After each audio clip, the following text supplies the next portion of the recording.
نوازیاں تو نہیں رکتی، لیکن اللہ جب کسی سے ناراض ہوتا ہے تو اس سے ہدایت کی توفیق سلب کر لیتا ہے، تو اعلان جنگ ہوتا ہے۔ تو پھر وہ ٹکرے بھی مار رہا ہو تو اس کی رسم کی نماز ہوتی ہے، اس کا ماتھا جھک رہا ہوتا ہے، دل نہیں جھک رہا ہوتا، کیونکہ ہدایت سلب کر لی گئی۔ جب اندر سے روح ہی نکال لی جائے تو باقی بچتا کیا ہے؟ یہ بات ذہن میں رکھیے گا کہ اللہ تعالیٰ جل شانہ نے ہمیں جن کاموں سے روکا ہے، جن کاموں سے منع کیا ہے، ان کاموں کے کرنے میں ہمیں کبھی بھی بھلائی اور خیر نہیں مل سکتی۔ یہ ہم جب اچھی طرح سے ذہن نشین کر لیں، اگر اللہ پر ہمارا یقین اور یقیناً اس پر ہمارا ایمان ہے، تو پھر وہ امر جو اللہ کی طرف سے جن سے روک دیا گیا تو ہم کبھی بھی ان کے قریب تک نہ جائیں، اور جن کاموں کے کرنے کا اسے حکم دیا گیا اس کی حکمتیں نہ بھی ہمیں معلوم ہوں۔ آج جدید سائنس تحقیقات کرتی ہے تو ہمارے سامنے آتا ہے کہ وضو کے کیا فوائد ہیں۔ آج ہمیں لوگ بتاتے ہیں کہ جناب آپ امامہ باندھیں گے تو سن سٹروک سے بچ جائیں گے۔ آج دنیا تحقیق اور جستجو کر کے نماز اور دوران خون اور جو ہے وہ نماز کی برکتیں اور کتنی بیماریوں سے نماز کے ذریعے سے بچنے کی کہانیاں سناتے ہیں۔ اچھی بات ہے، نماز سے صحت پہ اثر پڑتا ہے، یہ اچھی بات ہے کہ وضو سے بہت ساری بیماریوں سے نجات ملتی ہے، یہ اچھی بات ہے کہ سر پہ امامہ باندھ لیں تو سن سٹروک سے بچ جاتے ہیں، یہ اچھی بات ہے کہ آپ روزہ رکھتے ہیں تو کینسر جیسے امراض سے آپ کا بچاؤ ہوتا ہے، یہ اچھی بات ہے کہ فلاں عمل کرتے ہیں تو فلاں ہوتا ہے۔ لیکن صاحب ہم سن سٹروک سے بچنے کے لیے امامہ نہیں باندھتے، ہم محمد عربی کی ادا کے لیے باندھتے ہیں۔ دوران خون کے لیے نماز نہیں پڑھتے، ہم رب کے حضور سجدہ ریزی کے لیے اس کے حضور اپنی نیاز مندیوں کا سر جھکاتے ہیں۔ تو حکمتیں بھی ہیں، وہ برکتیں ذیل میں آتی ہیں۔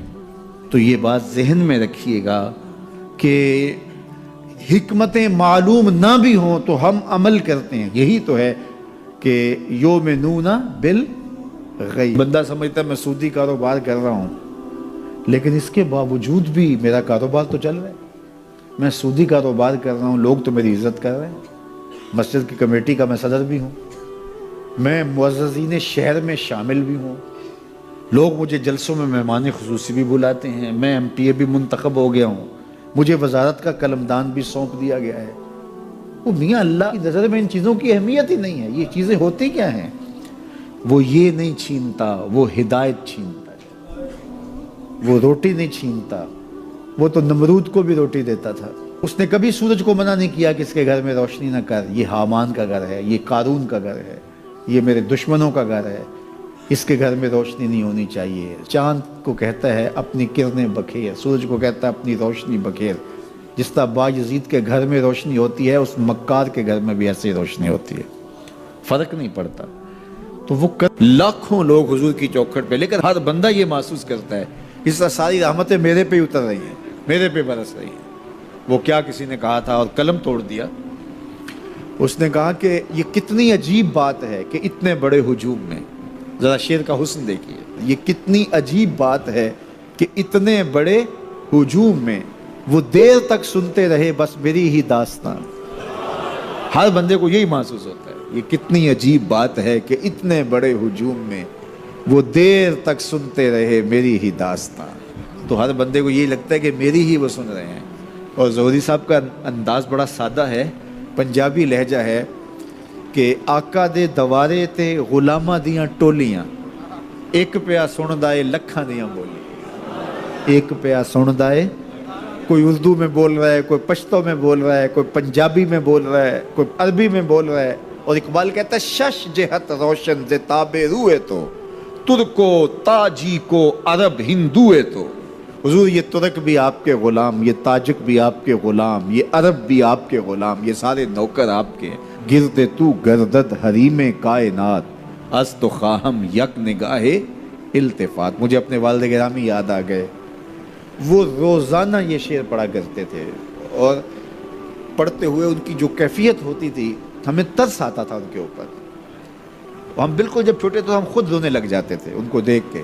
تو وہ روزانہ پڑھتے تھے ز مہجوری برآمد جان عالم، ز مہجوری برآمد جان عالم، تراہم یا رسول اللہ تراہم، اے محبوب دو عالم، تمام جہان کی جان آپ کے فراق میں نکل رہی ہے، تراہم یا رسول اللہ تراہم، تراہم یا نبی اللہ تراہم، حضور رحم کیجئے، نہ آخر رحمت للعالمین، ز محروماں چرا فارغ نشینی، حضور آپ رحمت للعالمین نہیں ہیں، تو جب ہیں تو حضور ہمارے پہ کرم کیجئے۔ بروں آور سرز برد یمانی کہ روئے تست صبح زندگانی، حضور وہ یمنی چادر جو آپ اوڑے ہوئے ہیں ذرا اس کو ہٹائیے نا رخ سے، آپ کا مبارک چہرہ زندگی کی صبح ہے، ادیم طائف نالین پاکن، شراکز رشتہ جاں ہا ماکن،